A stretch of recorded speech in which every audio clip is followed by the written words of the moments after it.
Good evening and welcome back to Be Rich. As I've been saying to you for several times that Elon Musk was likely to bail out. Well, it became formal and Elon Musk decided to do a U-turn. He said, thanks but no thanks. I cannot bypass Twitter. He valued Twitter at $44 billion. It is pertinent to note that he said he waived his rights to examine the books of Twitter in great detail. And then, when he found the going tough, he wriggled his way out of being not able to find $44 billion. Elon Musk still owns 10% of Twitter. What happened? Well, Elon Musk had said that he will take Twitter private. He would buy the entire stock of Twitter for cash and he would implement changes, turn around the whole thing, and relist Twitter for a profit. Well, when he made this bold claim, then the markets were rampant, liquidity was plenty, and the central bank was supplying punch at the punch bowl. They were buying mortgage bank securities, they were buying government securities, they were buying junk bonds and pushing retail investors and institutional investors to take more and more riskier bets. But inflation has remained persistently high. And because inflation has remained persistently high, the Federal Reserve has been forced to change track. After spending entire last year claiming that this whole thing was transitionary, inflation will go away. They have now increased interest rates several times. In the last meeting, the Federal Reserve increased interest rates by 0.75, which is three times the normal. This has really put the cat among the pigeons. Tesla, which was quoting at $1,200 a stock, has cracked to $750 a stock, nearly a 40% drop. Now, we all know that Elon Musk does not have cash. His entire fortune is based on SpaceX and Tesla stocks, which are already highly leveraged. And he was forced to sell some Tesla stock to pay capital gains. He made a big show of a necessity and ran a question and answer session in Twitter. He did a poll which said people said please sell, and even before the results came, he sold. The whole idea was that he would raise loan at very low interest rates by pledging a huge chunk of Tesla stocks. And he would ask other investors to pitch in, and they would all follow Twitter together. But things went rapidly. As I've pointed out before, interest rates on these kind of deals shot up. And also, since the value of Tesla stock has dropped, he has to pledge more stock to get loan. Roughly to raise $44 billion, he has to pledge $100 billion worth of stock in one way or the other. His total holding may be worth $170-180 billion. If this tightening continues, and Tesla falls by another 40%, then there would have been a margin requirement and his shares would have been liquidated and he would have lost control of Tesla. The way the market is today behaving, it is quite possible Tesla drops another 50% from here and gets to $375.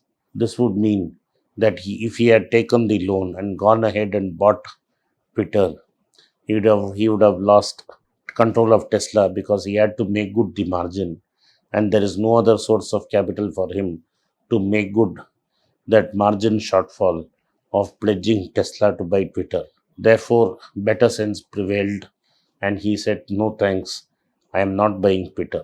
Instead of admitting that does not have the wherewithal and resources to buy Twitter, he turned around to claim about bots and Twitter was lying.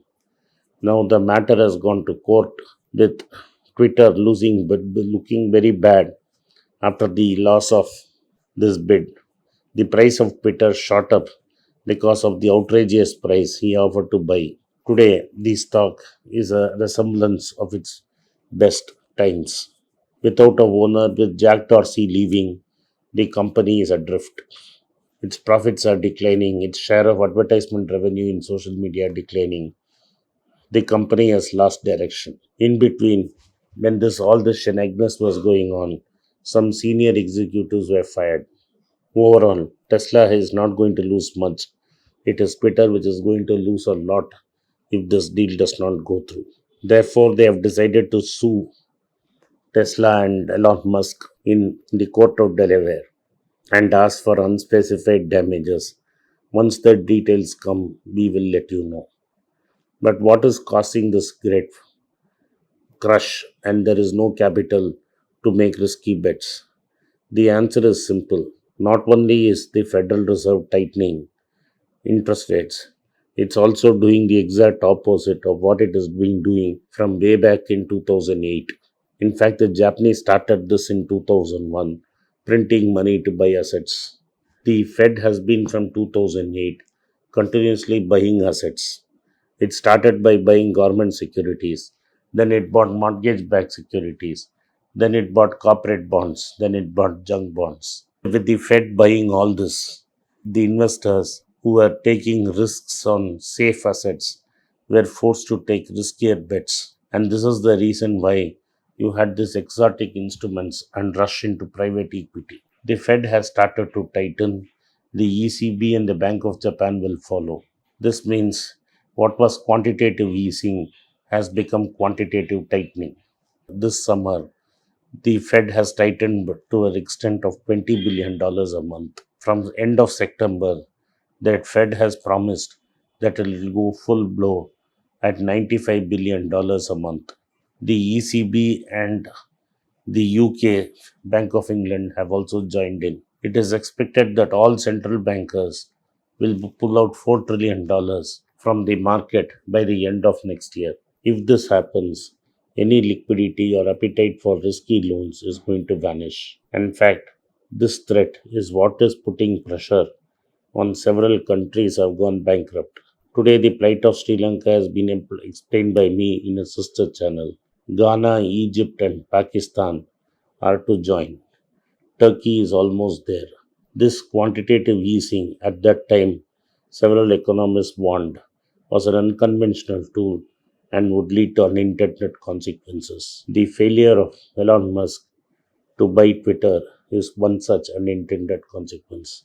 Thank you for watching Be Rich. If you like this content, kindly hit the like button, press the subscribe button of my channel and turn on the bell notification. If you do not turn on the bell notification, you will not be notified every time we put out a video. Once again, I thank you for your support for Be Rich. I have written 2 books in English, The Alchemy of Money and Ordinary Stocks, Extraordinary Profits. These books are published by us and are ready. If you want to procure a copy, send us a message to the WhatsApp number given below and my team would respond to you. Finally, those who wish to consult with me can send a mail to berichenglish@gmail.com. Once again, I thank you for your support. If you like this video, press the subscribe button of my channel, hit the like button and turn on the bell notification.